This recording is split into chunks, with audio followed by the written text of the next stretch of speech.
We're back with Glen Schmidt. Now, if you like old-time music, and I'm talking old-time music, you're going to be interested in what he has to say. Welcome, my friend. Good to have you. Yeah, thank you. You're from Greenleaf. Explain to folks where Greenleaf is. Okay. Greenleaf is in Braggs, Oklahoma. It's a state park, Greenleaf State Park, just south of Muskogee. Kind of close to 10 Killer. Very close to 10 Killer, about 10 miles, I think, or near Gore also. And we kind of adopted the park and the park name for our festival where we're holding this old time event. We're actually players from all over this region of Oklahoma. But we landed at Greenleaf a couple years ago to start playing this music, and it's just kind of taking off. So we said, hey, there's a festival to be had here. So you put two and two together and kicked it off. Yeah. Well, we've always wanted to try to pass this music on to people, and so it's always kind of a dream to come up with a festival, but this is kind of happening by accident, which is kind of neat. Do you guys have any idea how much folks like the old music? Pretty good idea, because I haven't had anyone not like it. I'm telling you, yeah. They'll come from everywhere. Yeah. It's like the old, if you build it, they will come type thing, and you're going to need more space. Let's explain to the folks who are with us today, what do we mean by old music? Old time? Old time music is often mistaken as bluegrass. A lot of times people see a banjo and a mandolin and a guitar and go, oh, that's bluegrass. And there's nothing wrong with bluegrass. I'm not here to say that. But this really dates way back 200 some years to the start of the U.S. or the America as we know it, back in the Appalachian Hills and whatever, where Grandpa taught the kids how to play fiddle and play this tune, and where there was maybe an old time dance, and it was just, this guy, the neighbor, and that guy, and they all got together and played and learned all these tunes in a certain way. And while that may have happened back east, Oklahoma has its own very own rich traditions of this type of music. Missouri does, Kansas does. We each have our own spin on it, but it's all generically what we call old time. Generally where there's a fiddle and it's driving the melody. There's a banjo that's kind of right behind it, bass, guitar. But the difference is that none of these guys are taking a lead like you see in bluegrass. They're all driving this together, like one melody that's very interesting and driving. Where bluegrass, the difference you see is typically guitar takes a break, the banjo takes a break, the fiddle may take a break and play out, and they usually then sing a song of some kind, and that's a little less common in old time. Old time, there may be a vocal, but it's usually some little nonsense line or two, shortening bread, or just a little quick ditty, and then they're back to the playing again. Well, I know for a fact that Tulsa is in a unique position because it was a dropping off point and an escape route. Mm-hmm. It was an escape route for folks trying to catch the Underground Railroad who made it, and they either flocked to Kansas City or St. Louis, or they went down to New Orleans. Mm-hmm. And in New Orleans, whatever music they took with them was influenced by the music in New Orleans. Yeah. And after a period of time, when racial tensions eased, they came back and they brought what they'd learned with them. Mm-hmm. And they got off a railroad that was no longer underground. Yeah. Today, there is a threat of this sort of music you're talking about dying out. Yes.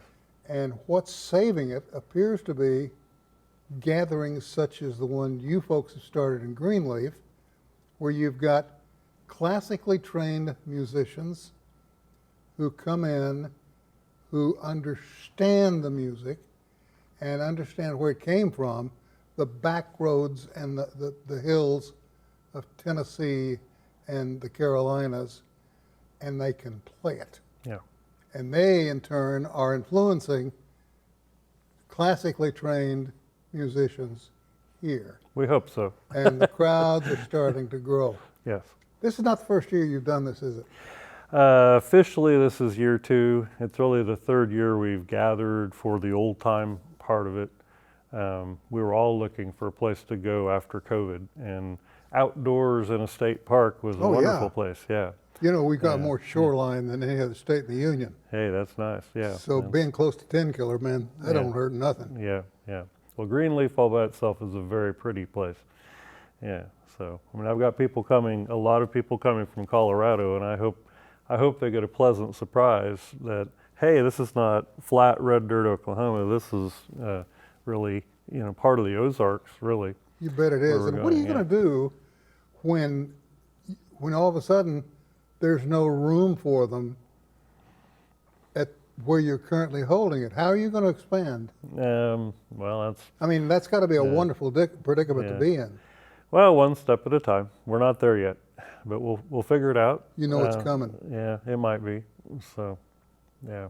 Well, you've got artists coming in to play from other towns and other states as well, don't you?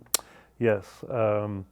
We've got a returning set of artists coming from Kansas, and that's there are a couple, Howard Raines and Tricia Spencer, both in the old time community are extremely well known. Howard grew up in Texas, and his whole family has the rich heritage of Texas fiddling, and also a lot of Louisiana fiddling, some Cajun roots.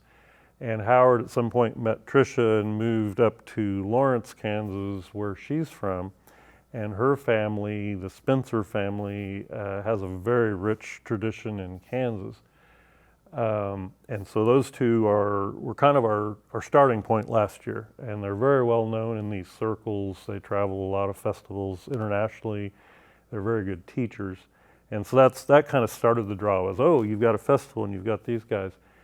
And then this year we have them coming back because every bit of their teaching is relevant year after year.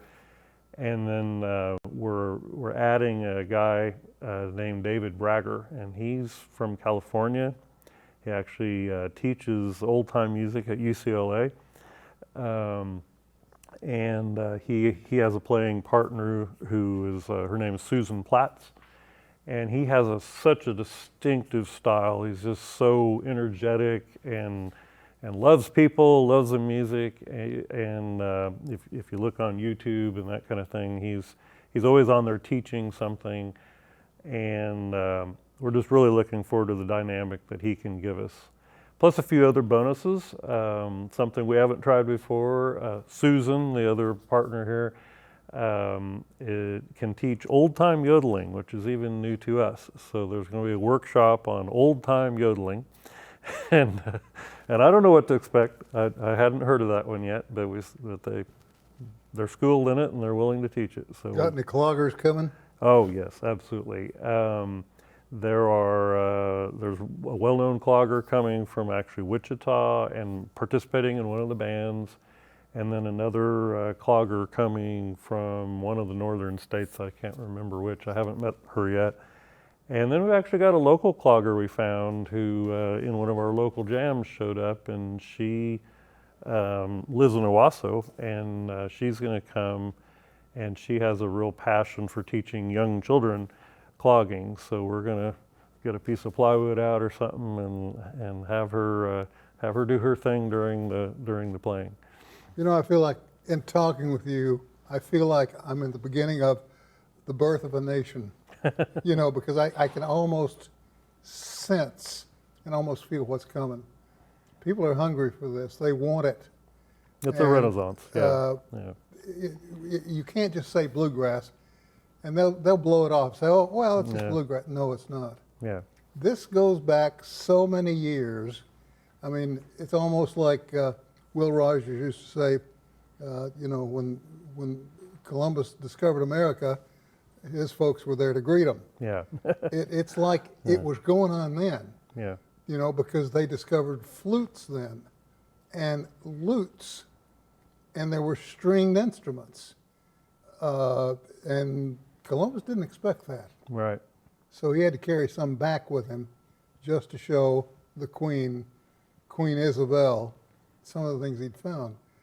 Have you had much of an increase in interest from the first year to this one?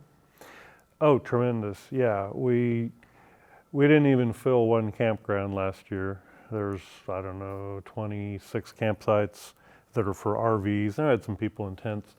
And this year, we have every campsite rented, also with the Bluegrass group that's there. And we've filled, just with old-time people, we've filled 2.5 campgrounds, I guess is the way to put it. And a whole lot of people I've lost track of that are just bringing tents, and I'm counting RV sites here. So a lot of people in RVs, a lot more that are just going to be tent campers. So probably a 5-to-1 increase easily from what we had last year. You may have a tiger by the tail. You may well have it, because I can foresee, and I'll predict right now that if this is what I think it is, this thing's going to explode. And you better be ready. You better have places, because folks are going to come from everywhere. Well, they can't get it anywhere else. Yeah. Not in this part of the country. Not in this part of the country. And part of the success is there was a premier festival in the Rockies, in Lyons, Colorado, and it's called Chroma, Central Rockies Old Time Music Association. And Chroma was the place to go. In fact, the artists we have would go to Chroma. And like one of the artists said, the first year I went to Chroma, they paid me. The rest of the years I went, I paid them. Glenn, we got about 30 seconds. Okay. When is it? Oh, next week. Well, I guess this is going to be taped. This is a taped show, isn't it? April 19th through the 23rd, if I've got my dates, my last day right there. So that's a Tuesday through a Saturday.